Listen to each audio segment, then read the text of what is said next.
अस्सलाम वालेकुम एवरीवन। आज हम लेज़र का नेक्स्ट लेक्चर स्टार्ट कर रहे हैं जिसमें हम डिस्कस करेंगे radiative decay and non radiative decay के बारे में। रेडिएटिव और नॉन रेडिएटिव डिके होता क्या है, एक्चुअल में हम यहाँ पर देख सकते हैं कि ये दो तरह के हमें बैंड यहाँ पर दिखाए गए हैं। ये है वैलेंस बैंड और ये है कंडक्शन बैंड। वैलेंस और कंडक्शन बैंड अगर एक ही स्टेट में एग्जिस्ट कर रहे हों, ये एक ही स्टेट है, इसी स्टेट में अगर एग्जिस्ट कर रहे हो तो उस वक्त में ट्रांजिशन पॉसिबल होता है, यानी ग्राउंड से एक्साइटेड स्टेट में जाना या वैलेंस बैंड में मौजूद इलेक्ट्रॉन्स अगर एक्साइटेड रहें तो फिर वो कंडक्शन बैंड में चले जाएं इजीली। तो इस टाइप की ट्रांजिशन को, इस टाइप के डिके को रेडिएटिव डिके कहा जाता है। लेकिन अगर हमारे पास एक ऐसी स्टेट हो जहाँ पर वैलेंस बैंड एक ऐसी स्टेट में एग्जिस्ट कर रहा हो और जबकि कंडक्शन बैंड जो हो वो उस स्टेट में एग्जिस्ट ना कर रहा हो, इनके सिलेक्शन रूल्स भी सेम ना हो। यहाँ पर हम देख सकते हैं कि इन दोनों के जो सिलेक्शन रूल्स थे वो के जो है वो सिलेक्शन रूल्स को रिप्रेजेंट कर रहा है। सिलेक्शन रूल जो हैं वैलेंस और कंडक्शन बैंड के सेम हैं, तो उस सूरत में ट्रांजिशन पॉसिबल था, सिलेक्शन रूल्स एप्लीकेबल हो रहे थे। हमने प्रीवियस लेक्चर में पहले से ही सिलेक्शन रूल को डिस्कस किया कि सिलेक्शन रूल्स का एप्लीकेबल होना ज़रूरी है। अगर सिलेक्शन रूल्स अलाउड होंगे तो उस सूरत में ट्रांजिशन पॉसिबल होगा, उस सूरत में हमें पता चलेगा कि हमारी ट्रांजिशन हुई है या नहीं हुई। लेकिन अगर हम इस डायग्राम में देखें तो हम यहाँ पर देख सकते हैं कि वैलेंस बैंड जो है वो एक ऐसी स्टेट में एग्जिस्ट कर रहा है जिसका सिलेक्शन रूल K1 है, कंसीडर कर लेते हैं, और जबकि कंडक्शन बैंड जो है वो किसी और स्टेट में एग्जिस्ट कर रहा है जिसका सिलेक्शन रूल K2 है। सिलेक्शन रूल ही सेम नहीं है, यानी इसमें क्या है, ट्रांजिशन नहीं हो रहा। तो इस टाइप के जो डिके होते हैं उनको नॉन रेडिएटिव डिके कहा जाता है। अगर हम मैथमेटिकल एक्सप्लेनेशन देखें, हमें पता है कि हर लेवल की जो एनर्जी है वो फिक्स होती है, E2 - E1 = h/v। ये हर लेवल की एनर्जी जो है वो क्वांटाइज्ड है।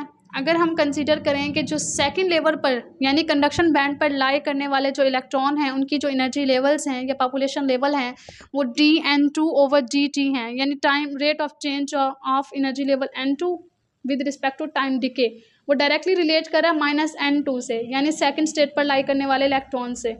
तो अगर हम डायरेक्टली रिलेशन को ख़त्म करें, अल्फ़ा को ख़त्म करें, तो यहाँ पर जो कांस्टेंट आता है वो टाउ आता है, जिसे टाइम डिके भी कंसीडर किया जाता है।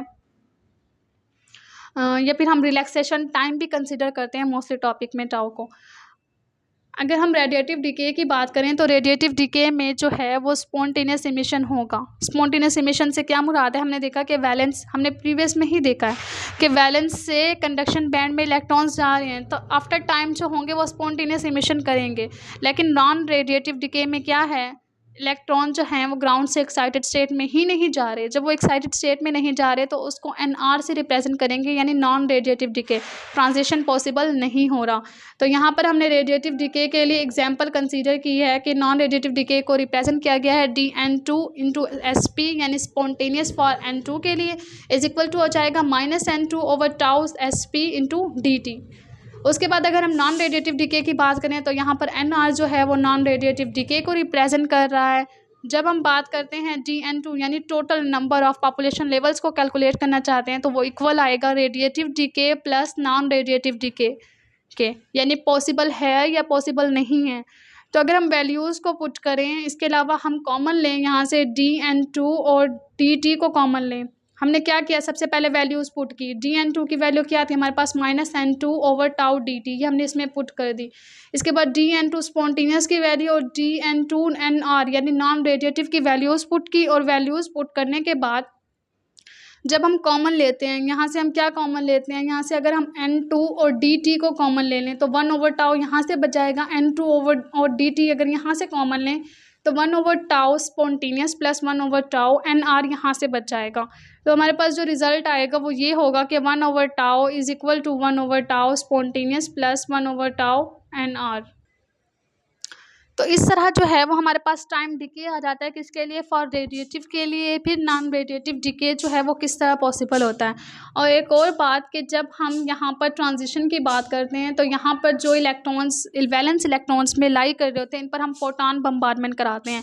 लेकिन यहाँ पर अगर हम फोटॉन को बम्बार्डमेंट भी कराएं तो उस सूरत में हमारी ट्रांजिशन पॉसिबल नहीं हो रही। अगर हम ट्रांजिशन कराना चाहते हैं तो हम क्या कर सकते हैं कि जो ये कंडक्शन बैंड है, इस कंडक्शन बैंड को अगर हम क्रिस्टल, अगर इसके साथ साथ कुछ ना कुछ क्रिस्टल लैटिस पड़े हुए हैं, अगर ये क्रिस्टल्स की फॉर्म में है तो यहाँ पर क्या होगा, फोनान लाई करेंगे। अगर ये फोनान के साथ इंटरेक्ट करें, अगर कंडक्शन बैंड फोनान के साथ इंटरेक्ट करे तो एक हमने पढ़ा था कि फोनान स्फीयर बन जाता है। तो फोनान स्फीयर क्या करता है, फोनान स्फीयर जो होगा, फोनानिक स्फीयर जो होगी वो क्या करेगी, इस वैलेंस बैंड में को हेल्प करेगी कि वो यहाँ से उठकर कहाँ पर आ जाए, कि वो यहाँ से यहाँ पर आ जाए, उसी स्टेट में लाई करना शुरू कर दें।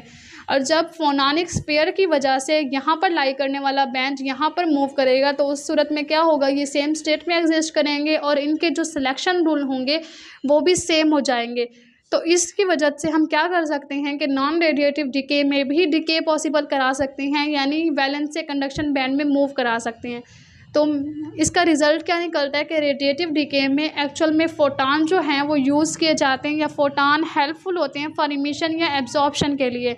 और जबकि नॉन रेडिएटिव डिके में फोनानिक स्फीयर या फोनान जो होते हैं वो हेल्पफुल होते हैं ट्रांजिशन कराने के लिए, यानी हम नॉन रेडिएटिव डिके में फोनान की मदद से क्या कर सकते हैं, हम वहाँ पर भी इमिशन का प्रोसेस परफॉर्म कर सकते हैं। तो ये था हमारा आज का टॉपिक। नेक्स्ट लेक्चर में हम डिस्कस करेंगे सेमीकंडक्टर्स के बारे में कि सेमीकंडक्टर्स क्या होते हैं।